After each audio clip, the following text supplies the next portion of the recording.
Under the California sun, hundreds of steel boxes stretch skyward at the port of Los Angeles. Each container is the size of a small garage, painted in faded reds, blues, and greens. Cranes sweep overhead, lifting the containers from massive cargo ships onto trucks and trains. It's a scene that repeats every day, forming the heart of America's trade with the world. But look closely, and a strange pattern emerges. The port is crowded with full containers arriving from Asia, mostly China. Yet, when ships leave for the return journey, many of these same containers are empty. They pile up along the docks, waiting for a purpose that rarely comes. The port workers call it container graveyard. After their contents are unloaded, electronics, toys, furniture, many containers simply sit. Some are sent off to local warehouses, only to return still empty. Others are left to rust, a silent testament to the imbalance of global trade. It's easy to miss the story behind these stacks. But understanding why these containers are left behind reveals much about the world's economy and the hidden costs of the things we buy every day. Trade between the United States and China is huge. In 2023, America imported about $536 billion worth of goods from China, but only exported around $153 billion back.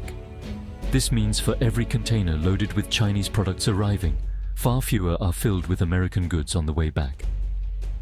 Why is this?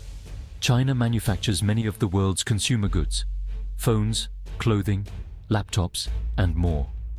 These are shipped to American stores in millions of containers each year.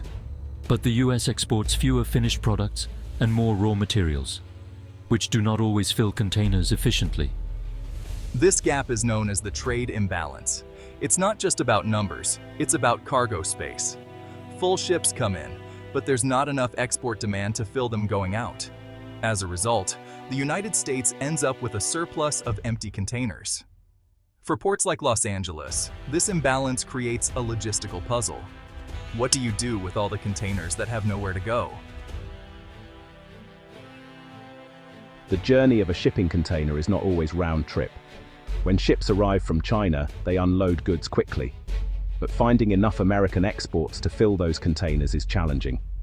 There simply aren't as many products needing to go back across the Pacific. Shipping companies face a tough choice. They can wait for US exporters to fill the containers, but this takes time and costs money. Ports charge storage fees, and space is limited. Often, it's faster and cheaper to send containers back to Asia empty, rather than hold them for weeks. Sometimes, containers are not sent back at all. The cost of shipping an empty container can be greater than its value, especially when shipping rates are high or routes are congested. Instead, containers may be abandoned or sold off in America. This process may sound inefficient, but it's the reality of global trade.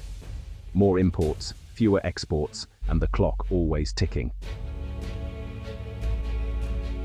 Why not just send every container back to China? The answer lies in economics. Returning an empty container across the Pacific can cost thousands of dollars. Port congestion adds to the expense, as ships wait for days to dock and unload. Storage fees at American ports are some of the highest in the world. If a container isn't moved quickly, the costs add up fast. On top of that, labor shortages and tight trucking schedules make it hard to coordinate returns. Surprisingly, it's often cheaper for Chinese companies to build new containers than to ship empties back from the US.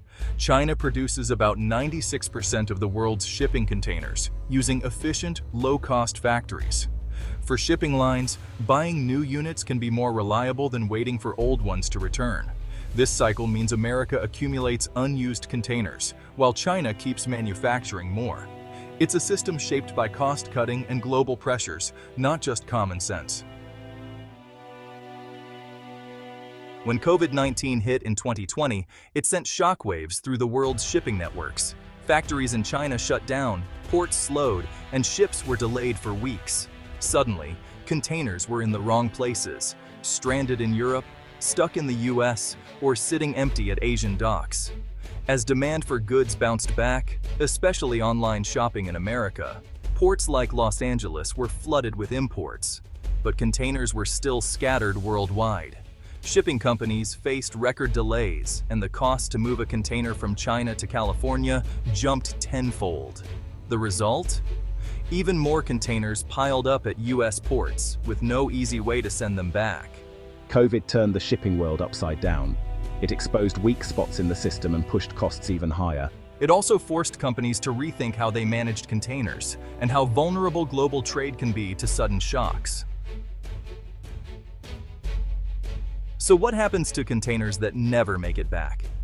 Many are sold off, repurposed as storage units, homes, or workspaces. Others are simply abandoned, taking up valuable space at ports and industrial yards. Recycling a shipping container isn't easy. The steel is strong but heavy and costly to melt down. Environmentalists warn that leftover containers can rust, leak chemicals, or become eyesores in local communities. Some U.S. cities have started creative recycling programs, turning containers into pop-up shops or emergency housing.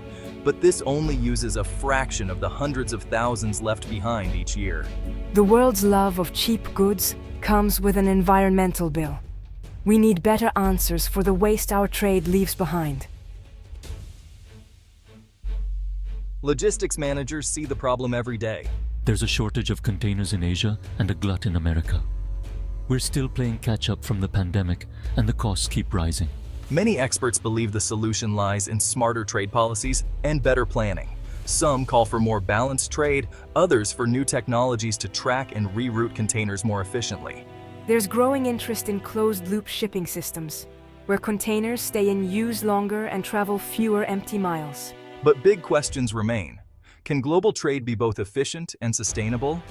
Is the price of cheap imports worth the hidden costs left behind? As consumers, we rarely see the towers of empty steel at the nation's ports. But they tell a story about how our world connects and the price we all pay for the things we use every day. It's time to rethink not just what we trade, but how and at what cost to our planet.